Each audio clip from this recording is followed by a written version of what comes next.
Football will be the first thing, mostly on weeks.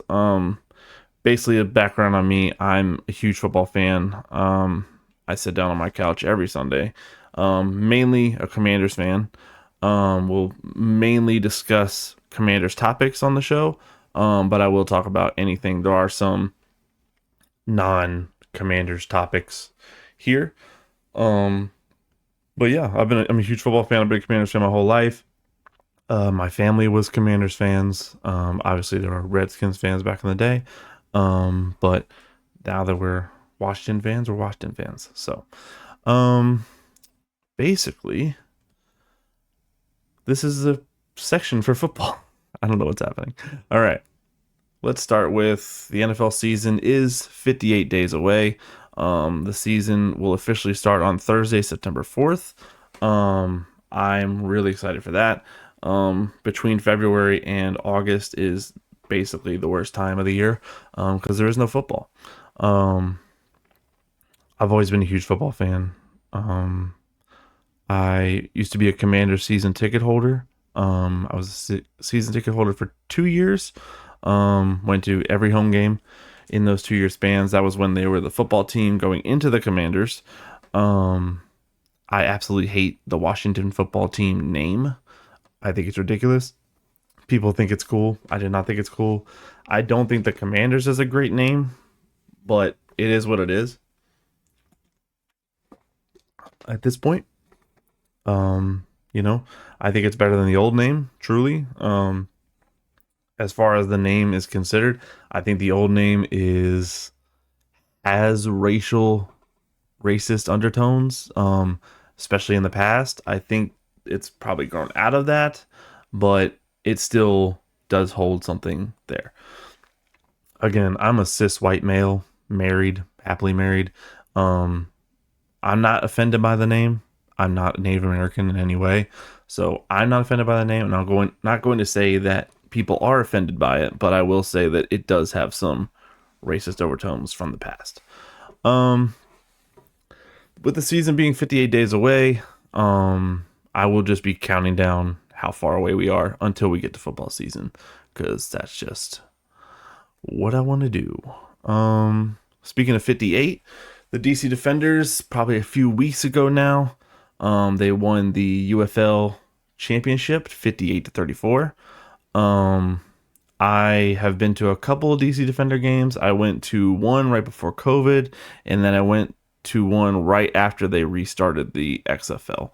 I don't think I've been there since the USFL merger, but I definitely have been there a couple times. They play at Audi Field in DC, where the DC United soccer team plays. It's a beautiful stadium, especially where our seats were. You could see the Capitol building and everything like that from our seats. It was really cool. I unfortunately did not get to see this. I don't know what happened with my timeline. They just didn't tell me that it was happening or whatever it was, but I saw the score. I figured it had to work, especially with the 58 days until the season there. The Commanders today released new uniforms, which are old uniforms. Basically, they're going back to the Super Bowl era, is what they're calling it, and the new stuff basically looks like this.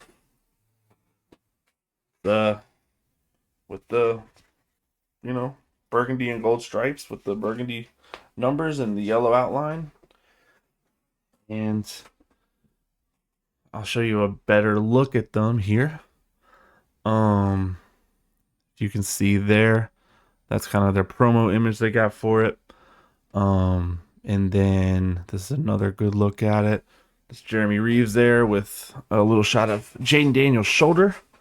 But I mean, this is a classic look. Like, this is my childhood. This is a couple years ago, really, if you want to think about it. But they're bringing this back, and I think Josh Harris is doing the right thing by showing the old news, bringing the old with the new, and I think also with that, also too, the old white uniforms were not good. They were really not good at all. They had no gold on them at all. There's no yellow, no gold, anything. It was just a little Nike symbol. And honestly, like when you saw it without the pants or the helmet, it looked like an Arizona Cardinals away jersey. So the fact that we're, doing this, I think is really cool. I also noticed that at least on my jersey, the letters are different. This is a Liddell Betts jersey. Shout out to Liddell Betts. But the letters are a little different on these jerseys. It looks more like Times New Roman than it does like Helvetica. Shout out to the people who know fonts. But yeah, I noticed that. I didn't think it did that in the past, but maybe it did, and I just have a weird jersey on right now. But I love it. I was hoping for the kind of the more the arrowhead look. That's my favorite. Besides the Lombardi era R logo, that's my favorite logo. But besides that, I think the arrowhead would have been really cool to bring back. But I think they're overall just trying to get away from the Native American imagery, which is fine for me. But I love this look. I'm really glad they're bringing it back. It looks like it will debut on Sunday Night Football on Week 9 against the Seattle Seahawks. And then they're going to do it again on Sunday Night Football against Denver and on Christmas versus Dallas, which I think is really cool. I've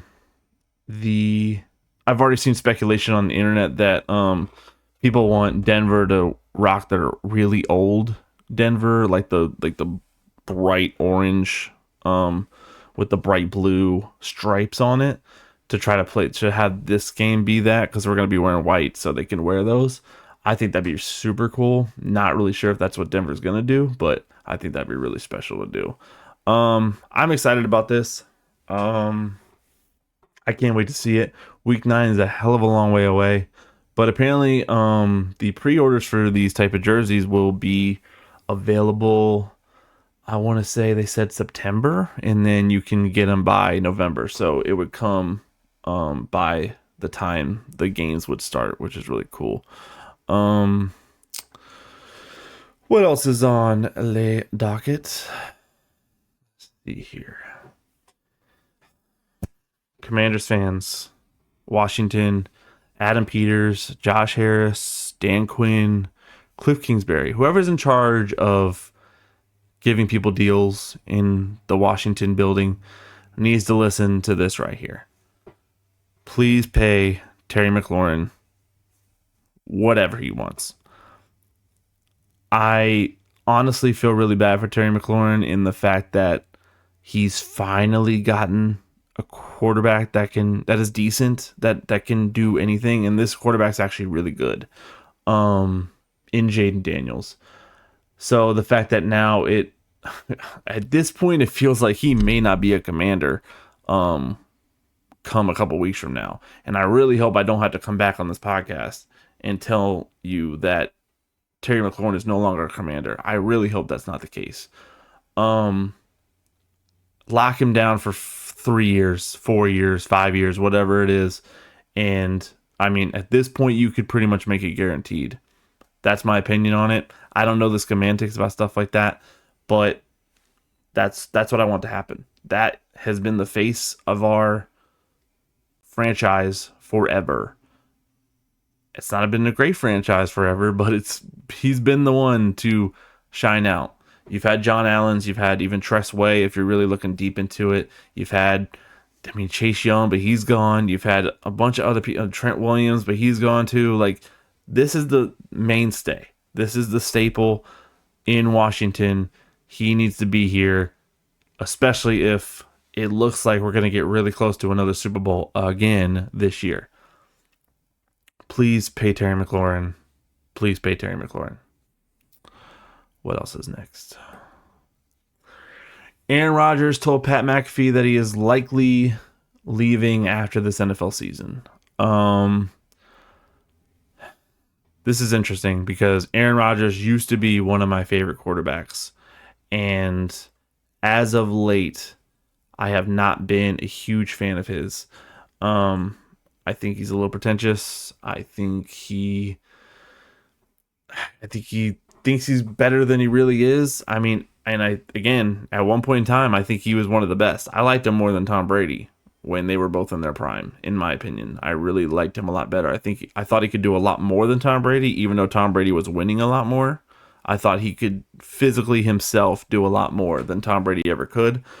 But he's just not that guy anymore. I mean, he's 40 years old at this point, 40 something years old. He thinks this is it. He just got traded to the Steelers or got picked up by the Steelers. I'm not sure if it was a trade or not. But it's just a 1-year deal. He explained to Pat McAfee that that is kind of what the deal is there. Go out, please. Go out on a high note. Don't, carry this on forever. Just move on, And that's all I really want for you,